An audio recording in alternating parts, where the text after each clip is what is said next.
So the Lions took care of the Bucs last night. As we know, the Bucs are dealing with a bunch of injuries. Mike Evans even went down in the game. So with that said, with the Lions, big deal. Just real quick, let's talk about Mike Evans. One of the coolest streaks in football history is done now. Mike Evans, who it's 11 straight years of 1,000 yards, came into the league in 2014, had 1,000 yards receiving or more every single year. And his fourth year, DeMonze, he had 1,001. His seventh year, he had 1,006. Last year, he had 1,004 and got it on the final play of the season when they were trying to get it for him. It's so funny.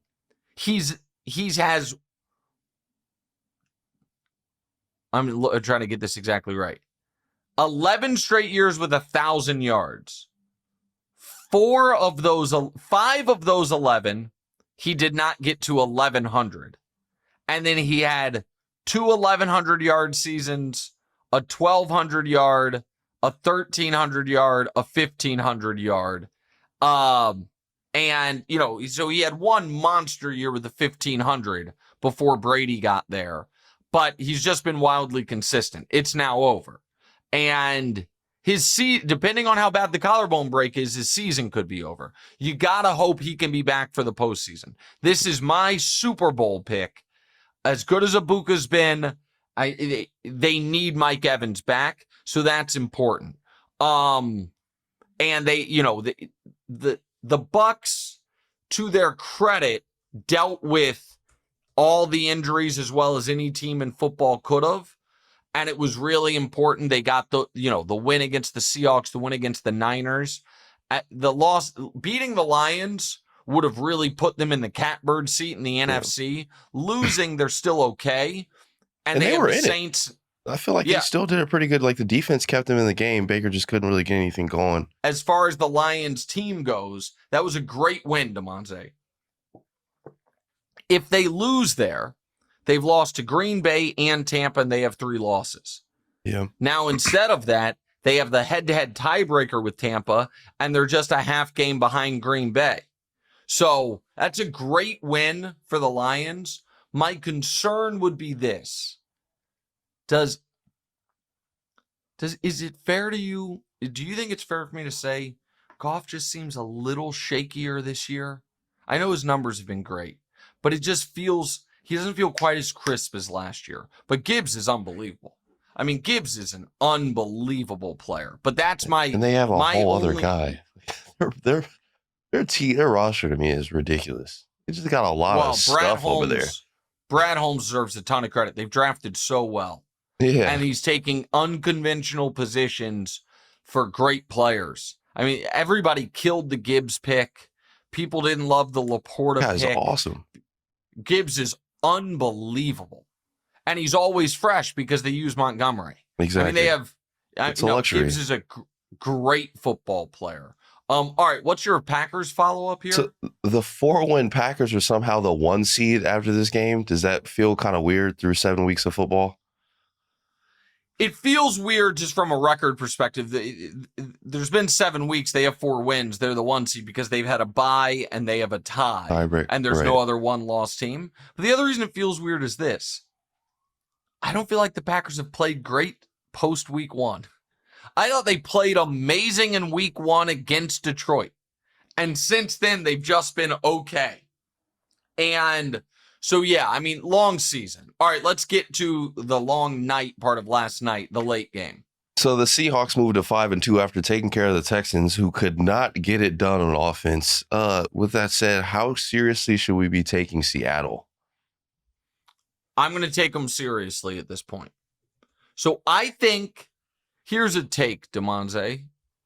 I'm curious how this lands with everyone. Seattle, the seriousness that some folks are demanding, the level of seriousness that some folks are demanding, we take the Colts, I will take the Seahawks. I think the Seahawks, I understand the Colts are 6-1, and the Seahawks are 5-2. I think the Seahawks are a more sustainable team and a scarier postseason team than Indy. Because what the Seahawks have right now is just a brilliant defensive coach with a defensive front that is just annihilating people. Leonard Williams has been unreal all year. A quarterback that's super confident, maybe a little too confident at times in Darnold. And Jackson Smith and Jigba is really making a case that he is the best receiver in football. Like, I still would have Jefferson and Chase ahead of him, and, he's right there with Puka, but every week he feels like he's the best. Like, that's just based on track record. He has been absolutely phenomenal this season. So the Seahawks, that defense, that coach, that receiver, that's a real team.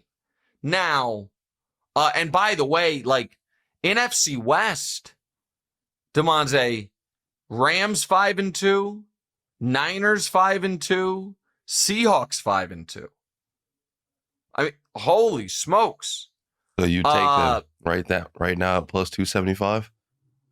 No, I wouldn't. More I would take the Rams still. Oh, I would still take the Rams, but I don't think I think the Seahawks they're undervalued at plus 275. I think they're more likely to win the division than San Francisco is. And I know they lost to San Francisco head-to-head. But the Seahawks now have a bye. Then they get the Commanders in a game Jayden may or may not play. Then it's the Cardinals. Then a huge game against the Rams. And then they have the Titans. So they're staring at very realistically being 8-3 going into the stretch run. So, I'm taking the Seahawks very seriously. Eagles got to win 28-22 over the Vikings. Hurts had a perfect passer rating. Okay. A.J. Brown and Devontae Smith were combined for 300-plus yards and 3 touchdowns. Seemed like those were the only two guys he was throwing to. Yeah. Is the concern? That works. Yeah. Is the concern quieting down for Philly? It's got to. And here's the thing. Demonze, I think this is going to be the way they have to win games. Not him having a perfect passer rating. Like that, I thought that was... throwing to the dogs. Yes. I thought that was the best game Jalen Hurts has ever played. Now, that sounds weird because he's played awesome in one Super Bowl and really well in another. But if you removed the stakes of the if you just said, hey, watch this Jalen Hurts game, all games have the same stakes, so to speak. Just how he operates. What's the best he's ever played, the best he's ever operated? I thought it was Sunday. I also think Sunday kind of adds to his big game quarterback rep because had they lost, that team's spiraling. 3 straight losses. So that it wasn't a playoff game, but it felt like it had more playoff implications than a regular season game. And here's the other piece of it. Sorry if you guys hear those sirens in the background. The reason I think they're going to need it is I just don't think they're going to get a good Saquon year. I don't think this is a slump. I think this is who he is this season. Now, I want to be very clear with what I'm saying. I am not saying Saquon is washed. Washed means you're never going to be good again. What I'm saying is I think this is going to be a down year from start to finish. Right now, Demonze, of the 48 running backs who have carried the ball the most this year, he's 47th in yards per carry. He has no big runs. He's basically almost half the yards per carry he was last year. And that to me is a combination of the offensive line not being as good and him being a little beat up from last season. And so for Philly to win at a high. They're not. Their defense is worse than last year. Saquon is nowhere close to what he was last year. Their path is going to be their Super Bowl MVP quarterback throwing to the stud receivers. Yeah. Like, that's what it's got to be. And we can throw up the Eagles' schedule. They have a brutal schedule all year, which is why this game was so important. They now get the Giants, and I'm very curious. We'll talk more about the Giants in a bit, how the Giants react to that type of loss. But the Giants obviously just beat them. And then they get their bye, and then it is Green Bay, Detroit, Dallas, 3 really tough games. And so they're going to have to win this way. And I give Jalen a ton of credit. I thought he was brilliant on Sunday. And doing that, by the way, against that defense that never allows deep passes, the Flores defense, I thought was really, really good. All right, what else you got here? So the tush push, the little strange turn. Minnesota did a strange little lineup. I think they had a guy on all fours at the guy laying down. The Chiefs tried this in the Super Bowl with Chris Jones. I mean, whatever it takes. Whatever it takes. Yeah, I mean, they're going to do this. This just needs to go away. I don't need to. We've spent too much time talking about the tush push on this show. This is even more. It's just not football play. And it just is what it is. All right, what else do we have on this game? Put your tinfoil hat on. What do you think is going on with JJ McCarthy? I mean, he's hurt, right? But Greg Rosenthal keeps calling it a soft benching. I think that's probably right, but at some point you got to put him back out there. I'm not trying to cause any beef or anything, but when I tell you guys remember, of course you remember, but I'm going to try to find it real quick. Here it is. I talk about the injury report inflation, that if they say escape major injury is going to be out this, if they, that they always put the most optimistic glean on injuries. I find this interesting. Schefter, after week 2, tweeted, Vikings quarterback JJ McCarthy is expected to be sidelined 2 to 4 weeks with a high ankle sprain. Again, Schefter tweeted, right after the injury, JJ McCarthy is expected to be sidelined 2 to 4 weeks with a high ankle sprain. Okay? Schefter, Sunday morning, said and tweeted, when JJ McCarthy suffered a high ankle sprain, doctors expected it to be a 6-week injury. Nothing has changed. It still looks like a 6-week injury. Buddy, that's not what you told us.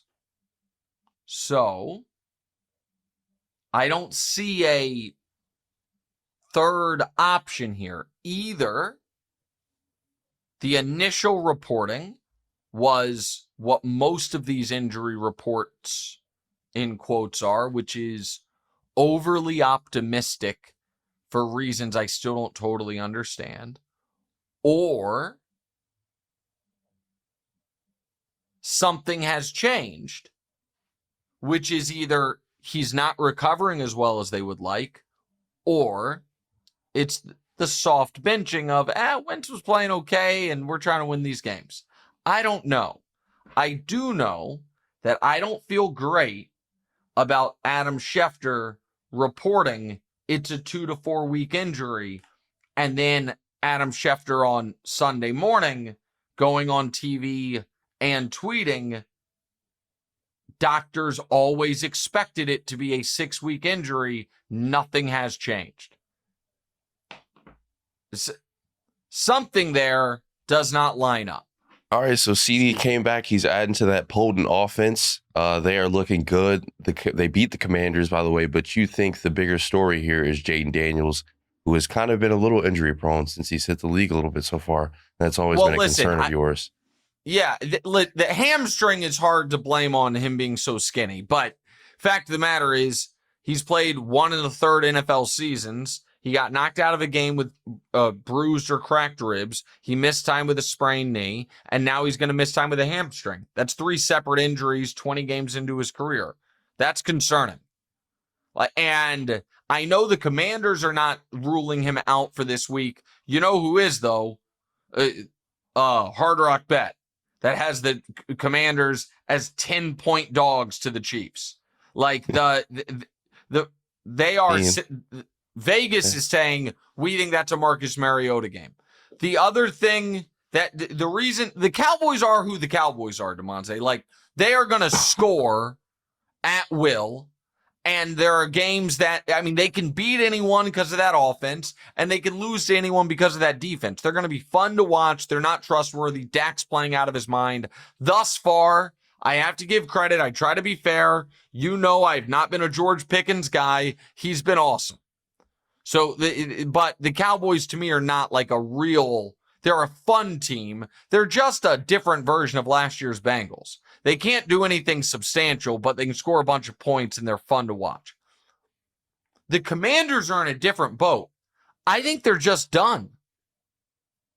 They're throw up their schedule. They're 3-4, and the next 3 are Kansas City, Seattle, Detroit. Yeah. Like, I just think it's over. Is that crazy? Yeah, I mean, those next 3 aren't looking good. If the other games were maybe reversed, they're the 3 they have after that, and then maybe give them some time. Kansas City, Seattle, Detroit, +2 left against Philly, and you already have 4 losses. The Commanders, the Cowboys think they're still alive for the playoffs, and they are. I don't think they're gonna be a playoff team, and the Bears are still alive for the playoffs. You've lost to the 2 teams that are just fighting for the same real estate as you, one of those wild card spots in back-to-back weeks. I just think this is a very disappointing first half of the year for the Commanders, and I don't see it getting better. And I am worried about Jayden, and I am worried about his inability to stay healthy.